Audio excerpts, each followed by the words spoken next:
Yes, reka mbifurize gukomeza kugubwa neza, kugira impagarike n'ubugingo, kugira Imana n'amafaranga. Abakunzi ba Bemba Clever, reka nsuhuze uwitwa Mutinuba Jean Paul. Jean Paul uraho, komera cyane kandi gubwa neza, gira ubuzima, gira Imana n'amafaranga nk'uko nkomeza kubikubwira, kandi nkakubwira ngo akazi keza. Aha, wowe nshatse kuvuga, ndavuga Kivu iwacu, Kivu iwacu cyangwa mwana ndaki. Icyo nakwifuriza ni ugukomeza kwigirira akazi keza, kugira impagarike n'ubugingo, kugira Imana n'amafaranga. Inje muri operasiyo ziri kubera muri teritwari ya Masisi, aho generali autoproclamé, ni breaking news, generali autoproclamé witwa Jean Marie Bonane n'abafatanyabikorwa be akomeje gukubitwa no kotswa igitutu ku buryo bukomeye hariya muri Bashari Mokoto, ku buryo ibirindiro bye byose ashobora kubitakaza mu masaha no mu minota mike cyane. Ashobora kuza kubitakaza rwose. Ibyo mbabwira, ndababwira amakuru y'ukuri, amakuru mfitiye gihamya, ndaje mbabwire noneho aho babakuye hose kugeza amagingo aya bakaba batakiyabarizwa. Reka manze nanasuhuza umuvandimwe witwa Bintu Safari n'umudamu we Uwase Denise, mukomere cyane. Abudu Hakiza, abana bose bari muri brigade ya 06 kwa Colonel Justin ndabasuhuje cyane, abari kumwe na Ekotango ka Dabusirindia n'abandi bose. Hari generali naje kubona, ndaje mbahereza amakuru mutari muzi, mbambereka ko iherezo n'ubundi ryamaze kugera, ryaba ari aba Wazalendo n'ubundi bari mu bice bigiye bitandukanye na ziriya za Nyatura n'izo za FDLR, babwira cyane cyane muri Bashari Mokoto, abantu bahakomoka mwumve ko finish. Ikindi nongera kubabwira ko ibice bigiye bitandukanye n'ubundi bisa naho byamaze kuba muri ndaje mbabwire ngo nihe, ndaje mbabwire muri ibyo bice ngo nihe, ariko hari n'ubuce n'ubundi bwagiye bubatombe ngo mwani mumaze iminsi n'ubundi mutazumva. Reka ariko banze natangira muri no operation n'ubundi iri kubera muri teritware ya Masisi, turaje turebere hamwe ahantu bita, reka banze navuga ahantu bita Kabingo iri muri teritwari ya Masisi, iri muri sheferi Bahunde. Kabingo haguye Abazalendo batagira umubare, burya ma 23 nengeye kuvuga ijambo, ye kuvuga ati ngo bari abajama, burya nabo namabandi, mubabarire kubita ngo namabandi, nuko bajijisha aduye. Ari uburyo ujya ugira uko umuntu arakubwira ati ngo papa ngo nawe urakabandi, kandi ari umwana uri kubwira se, ariko nawe biturukanye ngo abimubwiye cyangwa kumutuka cyangwa kuvuga nabi, kwimubwira ariko sha papa ndagukunda.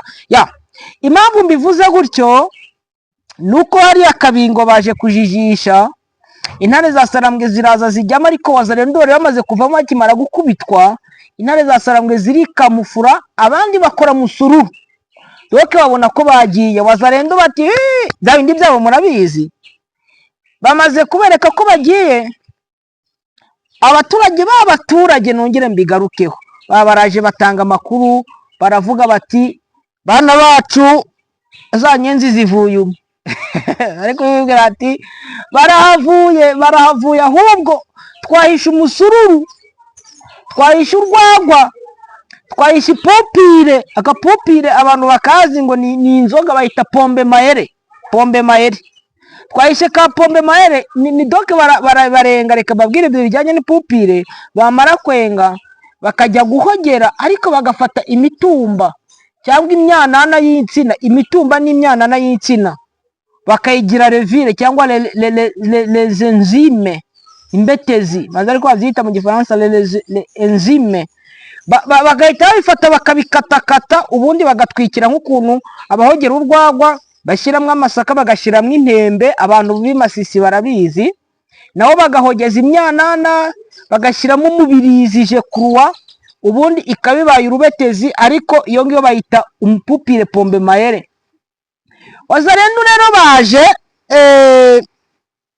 nabo kwa Gafirita, bamaze kuza bagera hariya Kabingo, baricara batangira gusabana n'abaturage, bababwira bati izo nyenzi twazikubise zamaze kugenda, ati ntabwo zizongera kugaruka n'ibiki byose, ati natwe donc bantu babo. Ariko kumbe abo bita ngo ni inyenzi, reka mbivuge, baraho ngaho ku mpande, babaguye gitumo mwogahekamwe bose. Reka mbabwize ukuri, burya ntuzajya kurasa aduyi uko uzamusanga nabo bazaba bari kumwe, uzarwane kugira ngo urebe ba bantu donc abo bantu bo bafashe anotage, bo bafashe bugwate, uzabarwanire kugira ngo bakure muri ako kandari. Ariko ntuzasanga, ndaza kubahereza, hari umugabo witwa Mukasa iwacu za Nyamitabo, M23 yavuye mu musozi hejuru ahantu bita za Kibirwa, ajya kugura inzoga zitwa Castera makesi 2, ayajyana kubashimira ati murakoze murakoze, Imana ibahe umugisha, mwirukanye ziriya nyenzi. Akiri kuyinywa ari kubashimira, intare za Sarambwe zarahinjiye, abitwa batega majoro tega wo muri za Nyatura n'abandi bari baraho ngaho, intare za Sarambwe zabinjiramo masasu, uwo mugabo na warahagwa. Iyo ni example nayimanje nabahereza.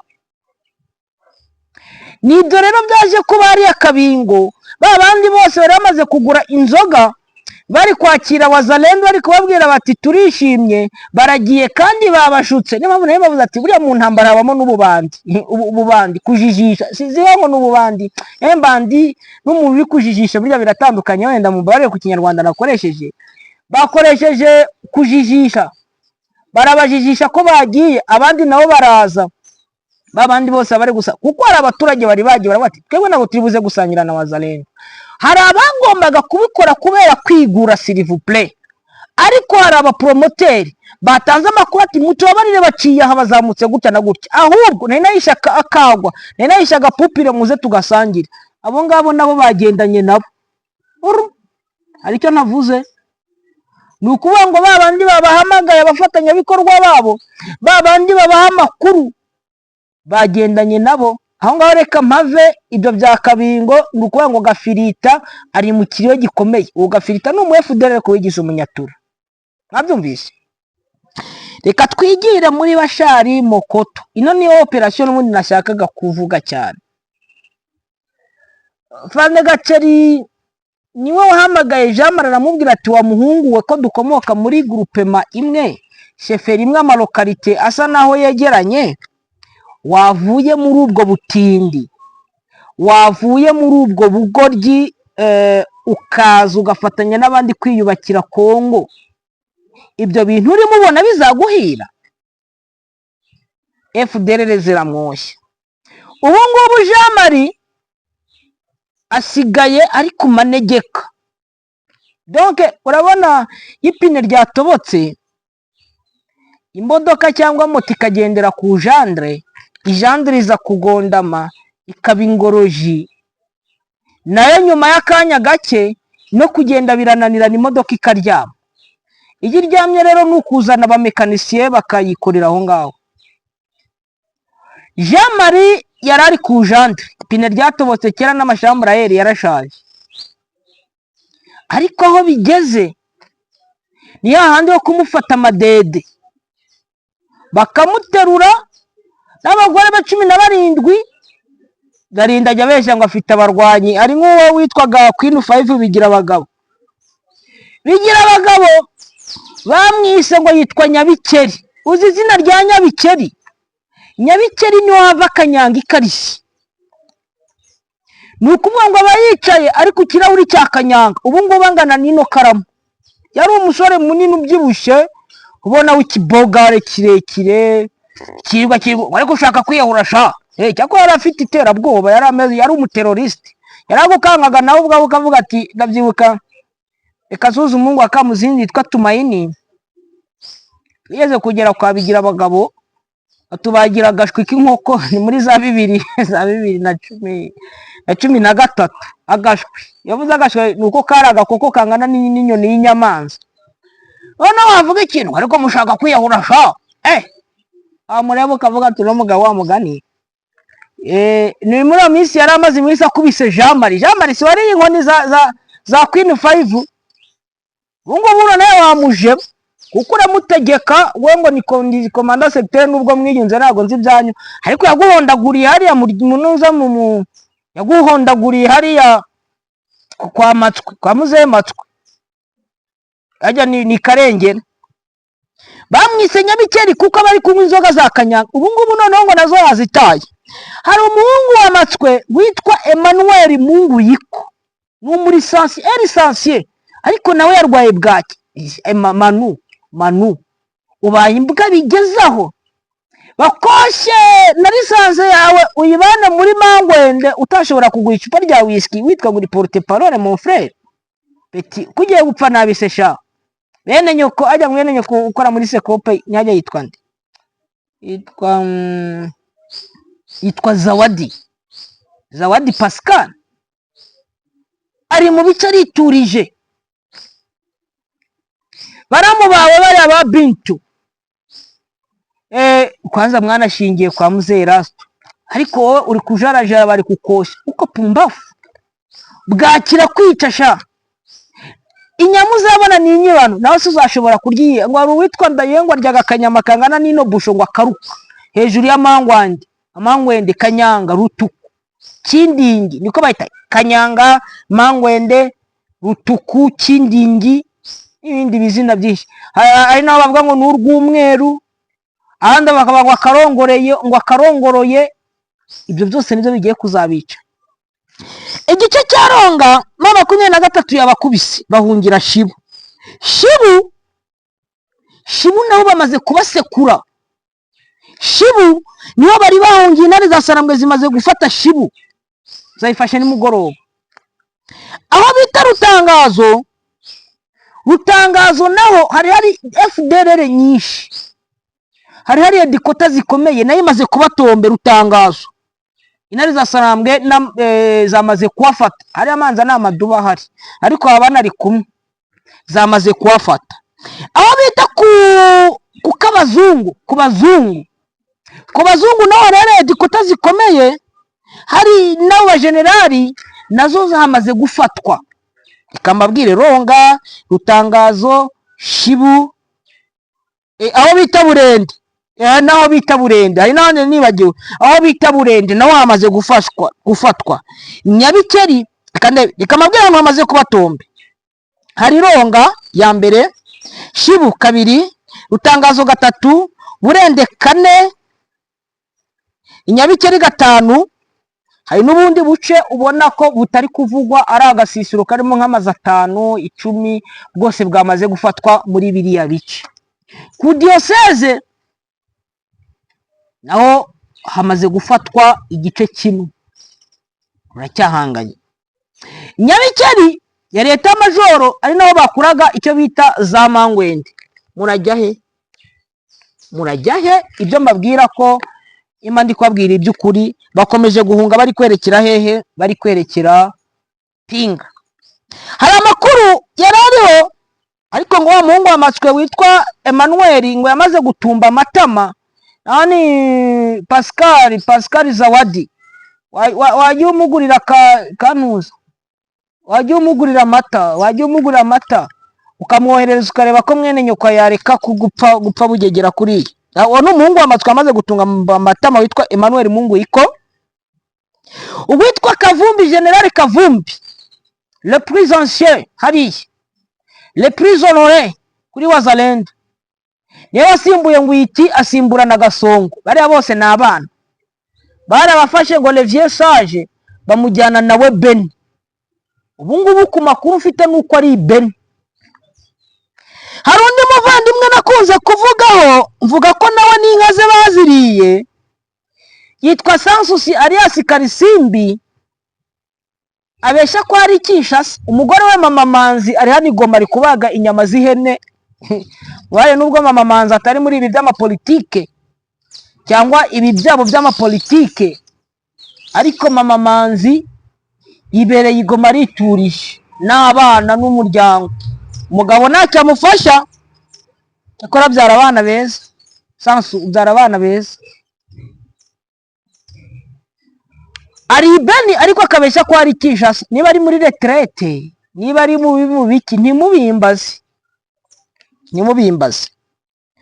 Uwitwa Noheli, kanshire telefone yanjye ahangahe ndabona izuba rimeze nabi mwabavandimwe mwe. Uwitwa Noheli François akomeje kwica abaturage. Ariko Noheli, imiryango yawe nuzi ko iri mu Rwanda za Mahoko, hari urayikoraho? U Rwanda ko rutekanye, u Rwanda rufite byose, ayo wibye ntabwo uhagije kugira ngo utawujya iwanyu? Nyeganyega, mwaretse ubwo bwicanyi wo na Apollo. Bakunzi rero ba Claver Bemba, iyo ngeze hano iwacu muri teritwari ya Masisi, mama afite amakuru. Uwitwa General Autoproclamé yitwa Kaginga Kagiri, niko nyankunda kumwita. Nta kuntu wambwira ngo umusenzi ngo amaze ngo icyumweru cyose ngo ari gushaka inzira wo kugira ngo atoroke Wazalendo ngo ayibure. Ayibuze ute? Wayibuze ute? Wayibuze ute? Ndi kureba ko mikoro zitazimye, shobora kunzimana nkavugira ubusa. Wayibuze ute? Operation naho zirakomeje kwa Kagiri. Abarwanyi bo kwa Kagiri 50% bamaze kumuvamo, asigaranye 50%. Imbunda yarafite asigaranye 50%, izindi zose zamaze kugera muri 23. Kwa Jamari 32% y'ibikoresho ndetse n'abasirikari bamaze kujya muri 23. Abo kwa Kigingi kwa Delta 26% bamaze, n'ibikoresho 25% bimaze kujya muri 23. Ubona ko bose bakomeje kwiripotinga no kujya muri 23 ku bwinshi. Wazalendo bamaze kugera ku iherezo. Ariko none reka mbaburire, abasirikari bo Burundi muri Plaine de Ruzizi bari kuyamanika, ariko bakabwira intare za Saramwe ati cyatunukiye, mutubabariraho muratujyana, nimuzaduha Burundi, nimuzadusubize mu gisirikari, ngizi imbunda wenda mudutatanya ariko twigirira amahoro, kuko gusubira mu Burundi ni ugusubira mu muriro. Ndabakunda cyane abakunzi banjye, ndabubaha cyane. Imana ibaha umugisha, mugire impagarike n'ubugingo, mugire Imana n'amafaranga. Uwiteka Imana akomeze kubana na buri wese udukurikirana, imigisha y'Imana nikomeze ibabeho. Asante sana, ndabakunda rero.